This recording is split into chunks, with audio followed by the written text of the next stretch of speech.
bergabung. Kita ngobrol-ngobrol santai aja ya. Assalamualaikum warahmatullahi wabarakatuh. Waalaikumsalam. Kita sore ini selamat bergabung dengan acara kita live sore. Kita ngobrol-ngobrol santai di sore hari ini.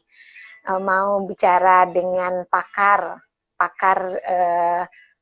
paru ya, dan juga sekarang lagi sibuknya dalam pandemi ini, di mana Dokter Fani juga semalam habis jaga ya dok ya. Iya. Masih ikut jaga-jaga, mungkin karena tenaga yang udah berkurang kali ya, jadi konsulen pun ikut turun. Ya, jadi Dokter Fani ya, adalah semua dikerahkan karena jadi pusat rujukan COVID kan, Rumah Sakit Persahabatan ya. Harus jaga, harus visit pasien, ya biasalah. banyak pasiennya semalam.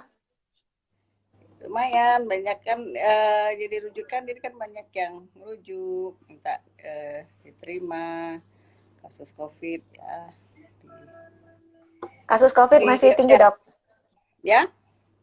Kasus COVID masih tinggi nggak? Masih ya. banyak. Masih banyak. Berarti new normal harus normal dengan cara yang new ya? Ya, jadi jangan harus punya konsep yang benar kalau mau keluar rumah. Bukan normal yang beneran normal seperti sebelumnya ya? Ya, bukan normal bebas kumpul-kumpul, nggak pakai masker, malas cuci tangan, bergerombol. Itu kan yang kalau kita lihat kan klaster-klaster itu kan munculnya dari area-area yang memang pola hidup pola PHBS ya, PHBS yang belum terbiasa dilakukan. Nah, di new normal ini itulah yang harus kita biasakan. Desi, apa kabar?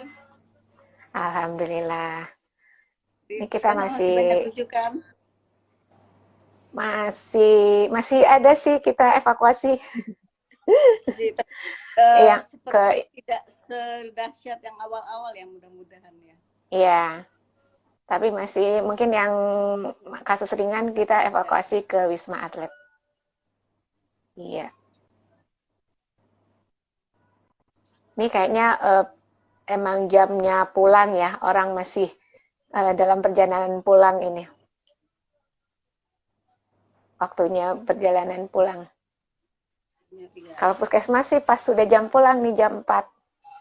Jam 4. Cuma karena kita mau ngobrol santai ya setelah jam pulang. Kan ngobrol-ngobrol santai. Dokter Fani itu ada Mbak Lasri, kayaknya udah pulang ya, Mbak Lasri udah pulang ya itu ya, udah di jalan. Dokter Fani adalah teman saya satu angkatan ketika masih dokter umum, dan sekarang dan beliau mengambil spesialis ininya paru di UI ya.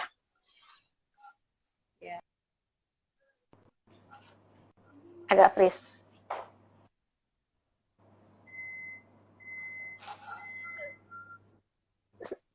Ini suaranya dengar nggak? Agak freeze ya?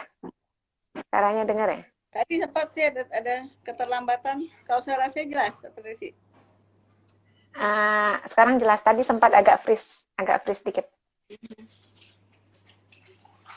Dokter Fani adalah seorang dokter paru, dan mungkin belajar parunya dari kecil kali ya, karena bapaknya juga dosen kita dokter paru, jadi tidak mau ke lain hati, hanya maunya ke paru. Dan teman dekatnya juga nggak jauh-jauh dari paru, adalah dokter jantung, teman kita juga. Jadi untuk urusan paru dan jantung, dokter Fani pasti ahli banget. Beliau mempunyai 2 orang anak, satu juga udah ngikutin jejaknya ya dok ya, di FKUI juga. Udah tahun keberapa Fani, Rania? Udah tahun kedua ya? 4 ya, tahun 2. Udah tahun kedua ya? Bentar lagi mungkin akan jadi sejawat ya. Amin. Mohon doanya, mudah-mudahan lancar. Amin. Nah, sebagai dokter paru, dokter Fani juga aktif untuk masalah rokok ya, dokter Fani ketuanya ya di klinik berhenti merokoknya Rumah Sakit Persahabatan. Agak freeze sedikit. Ya. Ini lagi pakai earphone sebentar. Ya. Kayaknya sinyalnya agak ini ya.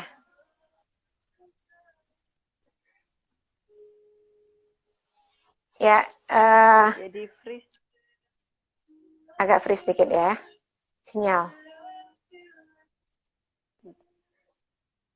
Mungkin semasa COVID ini, Dokter Fani sebagai dokter paru dan juga aktif dalam urusan berhenti merokok, gimana Dokter Fani ngelihat faktor rokok bagi penderita COVID? Ada nggak pengaruh rokok pada penderita COVID ini, pasien-pasien COVID ini? Ya, kalau kita lihat kan, kalau di persahabatan kita sekarang sedang mengumpulkan datanya, tapi kalau yang kita lihat dari hasil penelitian di Wuhan, kan ternyata memang ke pasien yang laki-laki merokok itu lebih banyak terkena, dan dari banyak ada 12 penelitian ya, dia lihat itu multicenter ada 9 ribuan kalau nggak salah sampelnya. Itu ternyata pasien-pasien yang merokok itu berakibat lebih fatal dengan gejalanya lebih berat, bisa berakhir dengan ventilator atau meninggal. Artinya pada saat sakit, orang-orang yang punya riwayat merokok inilah yang menderita lebih banyak. Tapi datanya sendiri belum di ini ya, kalau di kita belum. Tapi kalau melihat jumlah perokok di Indonesia kan itu angkanya 60% lebih ya, hampir 2/3 ya. Ya mungkin bisa jadi angkanya sakit yang merokok mirip-mirip seperti itu. Tapi kalau misalnya yang dirawat sendiri, ada datanya nggak yang pasien di persahabatan sendiri? Ada datanya yang antara yang perokok sama nggak? Ada, sedang dikumpulkan, ada. Iya. Ternyata kita memang harus khusus juga ya menanyakan kebiasaan merokok ini. Seringkali yang agak kesulitan pada saat pasien masuk sudah pada kondisi berat. Nah, seringkali kan riwayat merokok itu agak susah ditanyakan, harus tanya ke keluarga lagi merokok atau tidak. Itu kalau dilihat secara ya satu kasus per kasus, yang perbaikannya bagus. Ada pasien saya yang lepas dari ventilator itu memang dia tidak punya kebiasaan merokok. Artinya kan kita tahu COVID ini kan yang diserang kan memang paru dan seluruh organ tubuh. Nah, kita lihat kalau dia merokok, pasti itu kalau sudah berpuluh tahun kan gangguannya juga ke seluruh tubuh. Sehingga kalau pada saat terkena virus atau infeksi yang berat, ya akhirnya itu bisa berakibat fatal. Dan itu ada kaitannya dengan reseptor S2 ya.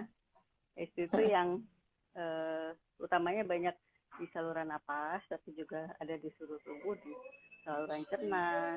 Nah, pada orang yang merokok, jumlah reseptornya ini lebih banyak, bisa sampai 50%. Makanya lebih berisiko ya.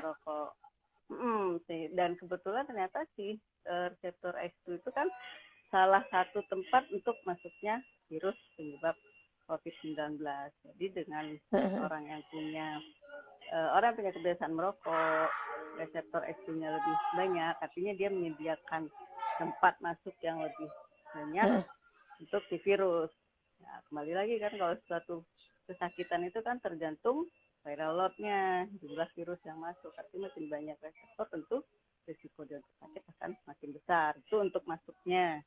Nah, yang kedua, kalau beda dong kondisi paru, pembuluh darah antara orang yang tidak merokok dengan yang merokok. Sehingga kalau kebetulan dia kena COVID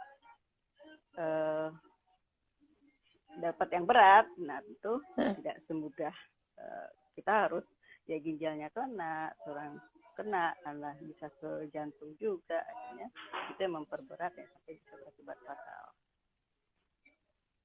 Berarti sebenarnya bukan hanya buat COVID ya, untuk penyakit-penyakit yang lain pun Iya. Si rokok ini tetap berisiko ya.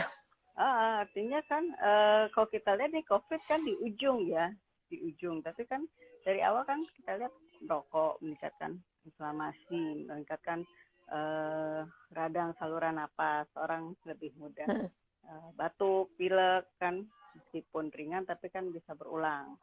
Kemudian rokok itu kan ada adiksi ya, adiksi dari nikotin yang menyebabkan orang susah buat berhenti, akhirnya jadi candu nikotin, rokok berpuluh tahun. Nah, kerusakan berpuluh tahun.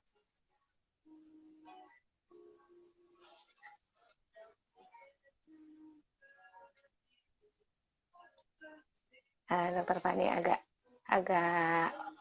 terganggu sinyalnya. Halo, ada apa ini? Apa kabar? Ada Dokter Oji, ada Mbak Tri. Apa kabar Mbak Tri?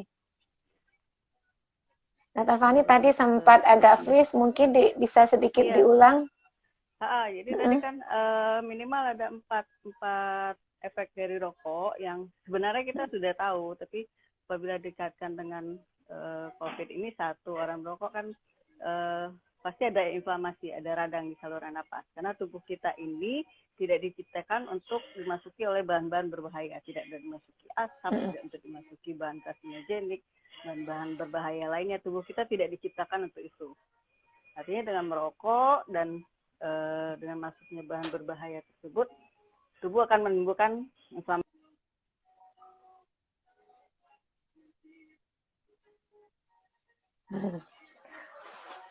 Terus lagi.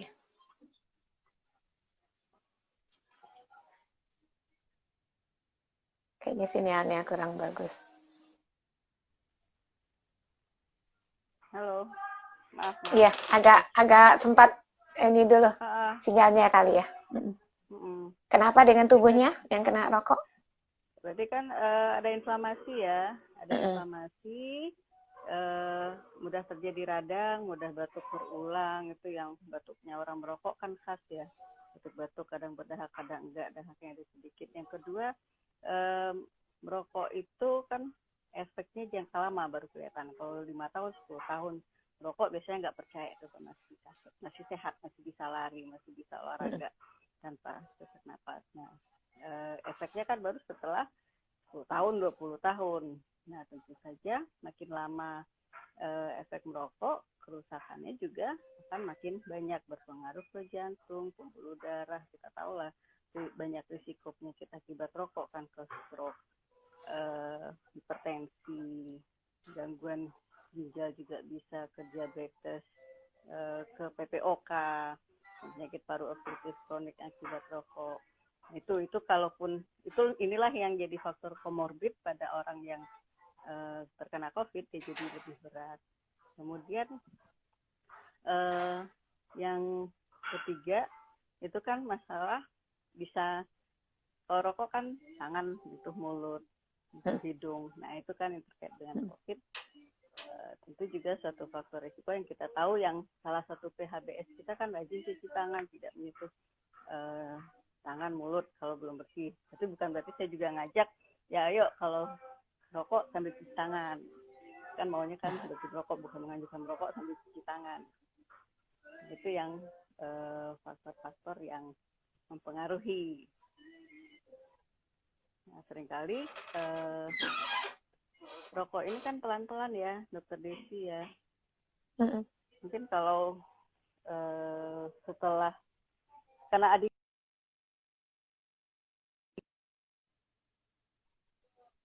orang yang social smoker, bisa kedengeran? Ya. Desi? Bisa. Bagian kecil kan orang yang social smoker, dia bisa merokok kapan saja, berhenti kapan saja. Nah itu mungkin tinggal menyadarkan dia mau pilih sehat atau mau pilih sakit. Pilih sehat tuh ketika kita masih sehat. Kalau udah sakit bukan ada. Mau pilih sehat atau sosialnya ya? Iya, mau pilih sehat atau sosialnya. Mau pilihan itu ada ketika kita masih sehat. Jangan misalnya sudah terkena kanker, nauzubillah min dzalik ya, itu sudah tidak ada pilihan lagi untuk bernapas saja susah, boro-boro buat merokok. Jadi pilihannya ya berhenti ketika masih sehat, belum ada gejala apapun. Nah, seringkali yang orang tidak paham juga, memang kalau sudah ada adiksi, sudah kecanduan, itu akan susah berhenti. Ada gejala withdrawal, namanya gejala putus rokok, yang mungkin mirip-mirip gejala putus pacar lah ya, serba nggak nyaman, marah, nggak bisa komunikasi. Nah itu memang satu gejala yang seringkali harus dihadapi oleh orang yang sedang berniat buat berhenti rokok. Tapi itu tidak lama, kurang lebih 4 minggu. Jadi biasa dengan niat yang kuat, motivasi yang kuat, dukungan keluarga, itu masa-masa sulit itu bisa dilalui. Jadi itu yang modal utama sebenarnya motivasi ya. Nah masalahnya ya karena ada faktor adiksi di situ, ada faktor withdrawal yang gejala putus nikotin, sakau nikotinnya orang nggak tahu, sehingga pada saat dia memutuskan mau berhenti, kurang ilmunya, berhenti, tapi karena kebentur nggak nyaman, nggak bisa tidur, pengen marah-marah, nggak bisa mikir, akhirnya cari jalan pintas kan dengan rokok lagi. Jadi, dan COVID ini juga harus berhati-hati loh buat yang sudah berhasil berhenti, kan dengan suasana PSBB, orang tidak bisa keluar semau-maunya, mungkin ada sebagian penghasilan berkurang, bahkan keluar dari pekerjaan terpaksa dengan kondisi tersebut. Nah, jangan dijadikan rokok sebagai pelarian. Jadi hati-hati juga buat yang sudah berhasil berhenti, merokok kembali itu bukan pilihan, sayang banget. Iya. Nah, belum lagi kita tahu ya, bahaya rokok itu kan bukan hanya buat si rokoknya. Kita tahu ada rokok pasif, apalagi sekarang fear and smoke kan. Fear and smoke lebih banyak pada anak-anak, rokok pasif kan pada orang di sekitar. Tapi sekarang dengan diberlakukannya KTR harusnya itu bisa dikurangi ya, Dr. Desi. Tapi KTR seperti berlaku juga hanya di Jakarta ya. Itu belum juga semuanya kayaknya. Belum, masih galakan yang merokok dibanding KTR. Iya. Terutama kalau diangkut kan. Iya. Jadi sebenarnya itu salah satu usaha regulasi ya, melakukan KTR, kawasan tanpa rokok, di rumah ibadah, di sekolah, di rumah sakit. Nah, KTR juga harus dipatuhi, artinya buat berhenti merokok ini ya nggak bisa sendiri. Tidak hanya si orang yang mau berhenti atau si keluarga yang ingin orang dekatnya, orang tersayangnya berhenti, berarti harus kerja sama-sama. Nah, kita tahu bahayanya buat orang yang di sekitar kan ada rokok pasif, ada yang kasus-kasus kita lihat istrinya menderita kanker bukan perokok, ternyata dari suami yang rokok. Nah itu kan waktu tidak bisa diputar kembali, nggak bisa kayak main game di reset terus yang sakit tidak jadi sakit kembali gitu. Begitu sudah terkena kanker, apalagi kanker paru, biasanya itu sudah 80-90% sudah pada stadium yang lanjut. Dan juga nggak ada batas amannya kan ya? Tidak ada berapa lama harus tepat? Mau merokok 1 batang, 10 batang ya sama kayak melanggar lampu merah, mau melanggar 1 kali, 10 kali, kalau kebetulan ketangkap, kalau kebetulan memang selnya tidak bisa memperbaiki diri, DNA-nya rusak, ya sudah terjadilah proses itu. Yang paling khawatirkan kan dia tidak memberikan efeknya dalam waktu dekat. Jadi uangnya habis dulu, kemudian baru sakit. Sakit kan tidak sendiri, mengganggu kualitas hidup, pasti mempengaruhi orang-orang keluarga di sekitar kan, harus menemani berobat, harus merawat, harus segala macam. Nah, yang harusnya pada saat kita lihat sekarang masa angka harapan hidup kan jauh lebih besar. Harusnya dengan angka harapan hidup itu kita bisa lebih sehat, bisa lebih mandiri. Tapi pada saat orang-orang punya kebiasaan rokok, kita tahu itu kan penyakit degeneratif yang akan muncul di usia yang lebih lanjut. Stroke-nya baru muncul, hipertensi baru muncul, DM-nya baru muncul dengan segala macam komplikasi, akhirnya ke kualitas hidup. Kalau kanker paru biasanya lebih cepat, karena kanker paru terjadinya kanker paru ya? Ya, kanker paru kan terdiagnosis biasanya sudah pada stadium lanjut, dan angka tahan hidup, artinya kalau orang sudah terdiagnosis kanker paru masih bisa bertahan hidup sampai 1 tahun ke depan itu kurang lebih di bawah 50%. Jadi ya karena efeknya di akhir ya, dan itu sudah terlambat.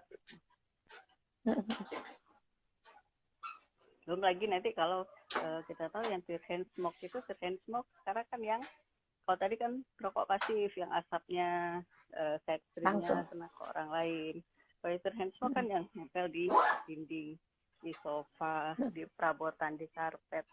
Itu yang dia bisa bereaksi kimia dengan terus beremisi lagi menjadi bahan karsinogenik, itu yang dihirup oleh anak-anak balita. Kan main di karpet apa-apa masuk mulut, gorden ini, apalagi ke baju. Orang-orang yang tidak, orang bapak ibunya merokok, nempel, pulang nempel, nah itu pajanan berulang. Itu juga jadi karsinogenik yang sehingga pada anak-anak usia dini itu muncul kanker paru. Padahal dia tidak merokok, tapi ternyata dapat pajanan dari orang tuanya. Jadi sebenarnya nggak usah takut merokok judul kita ya. Kalau memang tidak peduli itu kenapa dengan itu? semua itu. Gitu. Ini diprotes ini nih, kenapa ini nggak usah takut merokok ini? Iya, kalau tidak peduli dengan semua itu ya udah nggak usah takut. Itu kalau tidak sayang diri sendiri, tidak sayang keluarga, ya nggak apa-apa gitu. Tapi kan saya kan dokter paru ya, melihat terlalu banyak yang dikorbankan kalau kita tidak peduli dengan semua itu. Dan kan selalu ada tuh ya, kakek saya umur 80 tahun merokok bla bla bla masih sehat. Ya memang kalau di secara statistik ada 20% kurang lebih orang yang merokok nggak kena apa-apa. Tapi sehat. Tidak ada yang bisa memastikan. Tapi data orang yang sakit di sekitarnya? Ya, itu dan tidak ada yang bisa memastikan apakah Anda pasti masuk ke 20% itu. Kan nggak bisa daftar. Saya ngerokok tuh saya daftar deh yang ikut 20% nggak apa-apa. Ya. Nah, kalau itu ada 20% yang sakit karena paparan asap rokoknya, didata nggak? Iya. Ya nggak terdata. Nah, ya kalau memang ada 20% kan yang bisa sehat. Itu kan setelah dia mati sekian tahun, tapi tidak ada yang menjamin bahwa Anda yang merokok pasti akan masuk kelompok yang 20% itu. Nggak bisa daftar juga, nggak bisa beli tiketnya juga. Dan kita tahu memang kan untuk terjadi suatu penyakit kan multifaktorial.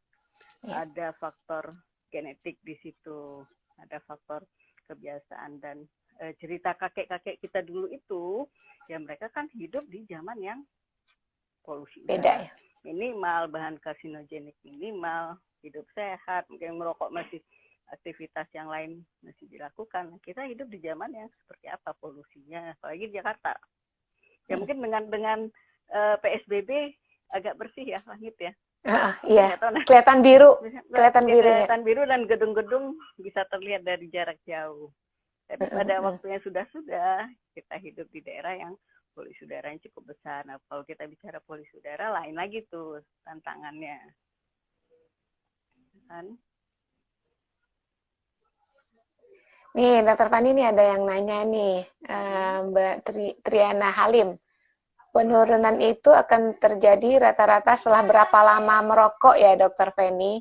Karena punya suami yang keluarga besar perokok, jadi susah dibilangin. Katanya papanya aja masih sehat-sehat aja sampai sekarang. Ini sama nih penjelasan tadi. Nah, itu kan ya tadi 20%. 20% sehat-sehat sampai sekarang. Itu kan setelah sekian puluh tahun. Artinya kan kita tidak bisa memastikan ya kalau merokok dengan cara begini pasti apa nih. Kalau karena ini kan kembali lagi kalau kita belajar tubuh kita memang punya proteksi ya, punya sistem yang memperbaiki DNA, kerusakan sel, terjadi gangguan. Nah, begitu proses ini terganggu, itulah proses karsinogenik akan terjadi, proses kanker akan terjadi.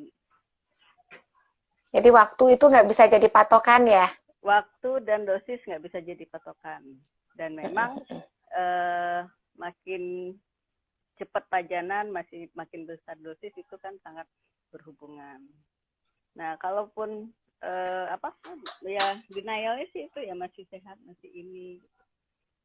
Seringkali nanti kalau sudah ada yang kena, terus baru gak bisa ngomong apa-apa gitu, dan itu semua udah terlambat. Pabrik rokok nggak bisa ditutup, ya ada kan sebagian harusnya pabrik rokok ditutup lah, pabrik rokok ditutup nggak bisa juga karena itu barang legal loh. Jadi kita nggak bisa, secara aturan pemerintah nggak bisa tutup pabrik rokok, itu barang legal. Artinya kita dong yang milih mau beli apa enggak. Sama seperti kita orang muslim ya, memilih atau tidak buat minuman keras, walaupun secara itu halal haram, kan ada juga yang menganggap itu boleh. Ya kembali ke pilihan. Jadi pilihan itu pada saat masih sehat.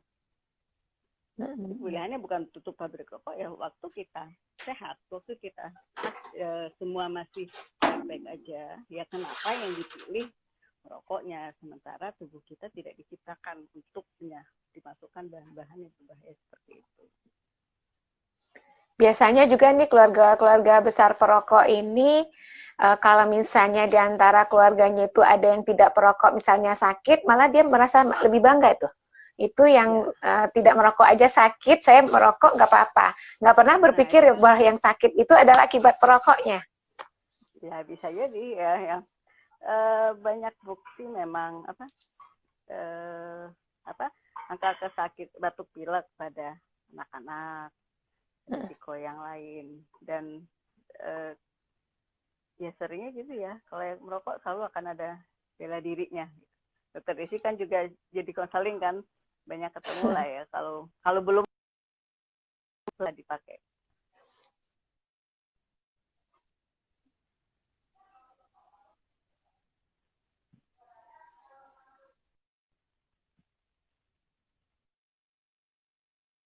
Halo? Ganggu sinyalnya? Freeze ya? Sedikit. Ya, sudah.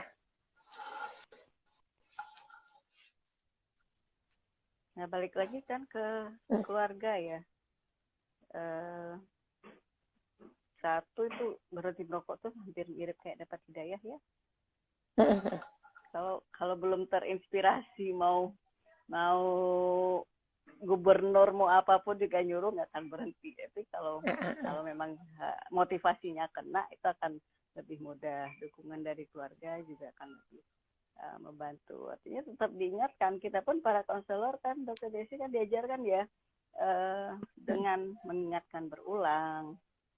Jadi tidak pada saat kita mau ke konseling, tidak selalu harus ditargetkan orang itu akan berhenti pada saat ketemu kita. Tapi dengan pengulangan informasi, dengan cara yang baik, empati, itu tentu akan membuat orang lebih termotivasi. Tidak ada orang yang merokok merasa merokok itu adalah pilihan yang sehat. Pasti dalam hati kecilnya tahu, tapi ya karena masalah adiksi tadi, 70% orang yang merokok berniat mau berhenti, biasanya hanya sampai niat. Yang mencoba benar-benar mencoba sendiri itu sekitar 30%. Yang berhasil ya hanya 5-10% yang tanpa bantuan. Nanti kita kalau bicara ini kan bicara ke preventif ya, preventif ke motif, jangan sampai ke kualitas hidup.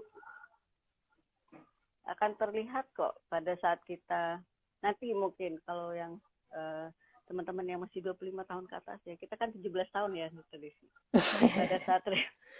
Pada saat reuni Anda akan melihat perbedaan fisik yang nyata antara orang yang merokok dan tidak merokok. Reuni perak, reuni emas itu nanti akan terlihat. Tapi kalau itu sudah terjadi, waktu tidak bisa diputar kembali. Penyesalan itu bukan di awal ya? Ya, kalau di awal pendaftaran. Seringkali sih gitu ya. rata-rata pasien yang sudah terkena kanker paru, blamingnya itu ke pabrik rokok. Tutup aja pabrik rokok. Tapi kita tahu pabrik rokok nggak bisa ditutup, itu barang legal. Nggak bisa kita tutup. Tapi di satu sisi pada saat pasien ini masih sehat, kenapa dia milih rokok? Kenapa dia milih sesuatu yang jelas berbahaya untuk tubuhnya? Kenapa begitu percaya diri bahwa tidak akan terjadi apapun pada dirinya? Dan toh akhirnya pada saat sakit itu yang akan terpengaruh ya orang-orang dirinya dan orang dekatnya sendiri. Itu pasien-pasien yang sudah kanker paru juga masih menyalahkan rokok ya? Belum juga sadar ya? Masih juga kata-kata menyalahkan itu ya? Ini harusnya pabrik rokok ditutup. Tapi kan kita punya pilihan ya? Mau pilih yang mana gitu ya? Pilih pilihan itu kan waktu lagi sehat. Nah, seringkali orang kan mempertaruhkan kesehatannya ya dengan istilah tadi 20 tahun. Iya, itu yang 20 tahun, 80 tahun nggak ngerokok kan setelah dia melewati, yakin Anda bisa berumur 80 tahun, yakin Anda termasuk yang 20 tahun itu kan sehat-sehat saja. Itu juga satu dari berapa? Yang umurnya sampai 80. Yang umurnya 80 tahun itu satu dari berapa persen ya? Ya kalau tadi kan angkanya 20%-nya merokok tuh aman. Jadi kalau ada 10 orang yang merokok ya, 2 itu nggak akan sakit ya. Tapi kan Anda nggak bisa daftar loh, saya mau jadi yang 20% tuh nggak bisa, nggak ada yang tahu. Nggak ada jaminan untuk masuk yang 20%-nya ya? Nggak ada jaminan masuk 20%, nggak ada dosis yang aman. Dia kan cuma merokok sebatang, 2 batang, saya social smoker. Jadi, artinya gini, kita balik lagi, kenapa tidak berhenti merokok sesegera mungkin? Karena berhenti merokok pada waktu kapanpun, itu pasti manfaatnya akan lebih baik. Bahkan pada usia 50-60 tahun sekalipun, pasti akan lebih baik. Karena di penelitian terbaru, pada saat orang yang sudah berhenti merokok, itu dia bisa, sel-sel saluran napasnya bisa memperbaiki diri kembali. Jadi kan ada, ya sudahlah, sudah terlanjur, saya sudah 70 tahun, tinggal rokok ini teman saya kan ada yang benar seperti itu kan. Bahkan ada 1 atau 2 pasien kanker paru bilang, saya jangan dilarang ngerokok dok, tinggal ini teman saya. Ada yang seperti itu. Tapi itu kan bukan pilihan yang bijaksana. Itu mungkin karena hopelessnya, karena dengan merokoknya dengan dopaminnya, semua rasa sedih, semua rasa depresinya bisa sedikit rilis, sehingga pilihannya kepada rokok. Tapi keluarga yang nggak paham ada juga loh yang kayak gitu. Emang disediain tuh rokok, padahal tuh udah stroke, udah apa gitu. Ada gini, justru setelah berhenti merokok, kok bapak saya jadi kanker paru. Waktu merokok sehat-sehat aja. Waktu merokok sehat-sehat aja, kok sudah berhenti 5 tahun malah kanker parunya muncul gitu. Jadi karena tidak paham itu tadi. Jadi balik ke juga ya nggak usah takut merokok ya kalau memang tidak peduli, tidak paham semua itu. Gitu. Padahal kan ini untuk terjadi satu proses penyakit, proses karsinogenik itu kan butuh waktu. Kalau setelah berhenti merokok jadi muncul hipertensi, jadi muncul asam urat, jadi muncul diabetes, itu kan hasil panen dari kebiasaan merokok selama ini, bukan sekian tahun berhenti merokoknya, bukan karena jangan berhenti merokok lagi yang di blaming. Jadi nggak usah takut merokok kalau nggak peduli. Gimana dok? Kalau memang tidak peduli dengan diri sendiri dan keluarga, silakan merokok. Ya silakan merokok. Kalau tidak mengerti bahayanya, kalau tidak mau sehat dan hidup berkualitas di usia lanjut. Jadi nggak usah takutnya, silakan aja merokok. Silakan. Oh ya, satu lagi yang kita harus benarkan juga ya Dr. Desi tentang vape ya, rokok elektronik. Rokok elektronik, vape itu kan sebenarnya sih produsennya pabrik rokok juga yang sudah besar-besar, tapi ya karena aturan terhadap rokok konvensional ini mulai diperketat, akhirnya secara orang jualan, dia akan bikin produk lain yang lebih laku dan lebih menjual. Nah, untuk penegasan bahwa rokok elektronik vape itu oleh WHO, oleh Perhimpunan Dokter Paru, Badan Kesehatan Dunia, itu bukanlah alat buat berhenti merokok. Jadi kan di promosinya kan beralihlah dulu ke rokok elektronik. Ya. Kalau buat kita orang kesehatan berhenti mutlak, tidak diganti-ganti dengan yang lain. Dan kalau dikatakan rokok elektronik itu sebagai sarana berhenti merokok itu sangat salah. Karena kalau isi kan sama juga ada ilmunya ya. Obat-obat yang dikatakan buat berhenti merokok itu kan ada dosis tertentu di bawah pengawasan dokter dan tidak dipakai terus-terusan. Tiga-tiga ini nggak ada di oleh rokok elektronik. Tidak ada dosis, makanya suka-suka dan tidak badan kesehatan dunia manapun itu tidak merekomendasikan sebagai alat berhenti merokok. Kalau merokok ya mau berhenti ya berhenti. Memang ada 1-2 studi penelitian yang menyatakan berhasil ya, tapi penelitian dalam skala kecil yang kalau evidence base-nya, bukti ilmiahnya belum kuat, dan sampai sekarang keamanan jangka panjang rokok elektronik juga tidak bisa dipertanggungjawabkan. Bahkan dulu Desember 2 tahun lalu ya, di luar negeri memang yang EVALI, yang orang pakai rokok elektronik, ternyata jadi ARDS, ada yang meninggal, ada yang harus masuk ke ventilator.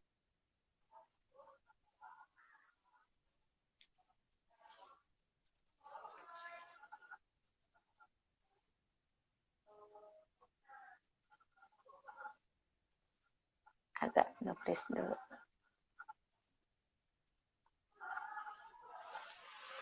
Sinyalnya agak putus-putus, Dokter Feni. Tadi EVALI kan EVALI ya. EVALI itu bahkan kita katakan itu efek akut dari rokok elektronik. Rokok konvensional nggak punya efek akut.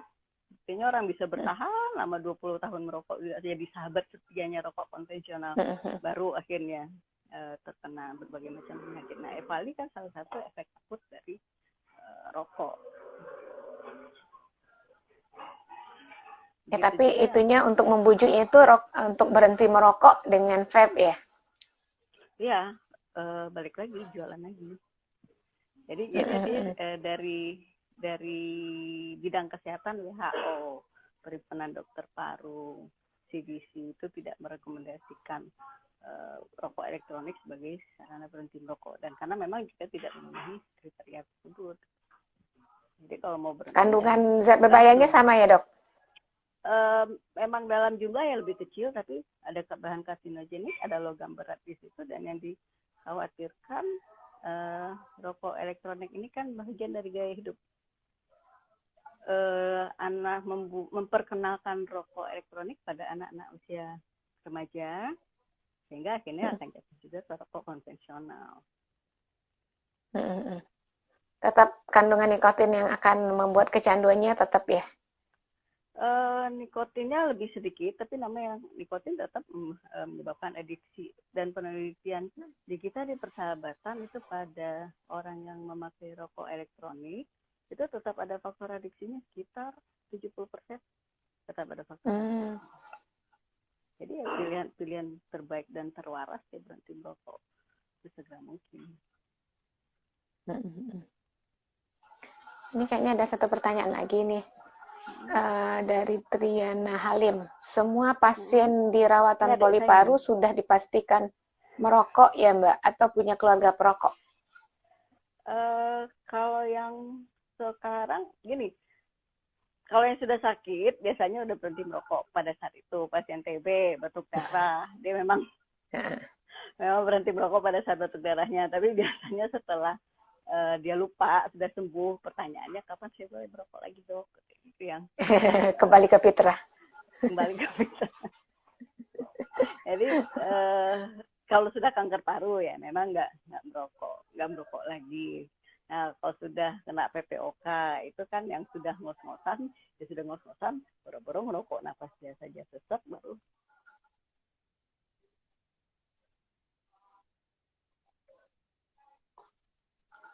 Sebentar, kita tunggu dulu, sinyalnya agak hilang.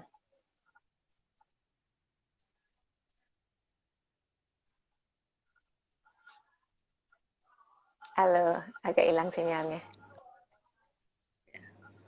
Tunggu ngos-ngosan, saat ngos-ngosan memang berhenti merokok, tapi setelah ngos-ngosnya hilang, Udah nggak bisa napas ya boro-boro ngirup napas biasa aja nggak bisa, gimana baru ngirup rokok. mm, mm, mm. Tapi ya eh, itu tadi ya dokter Desi, multifaktor ya.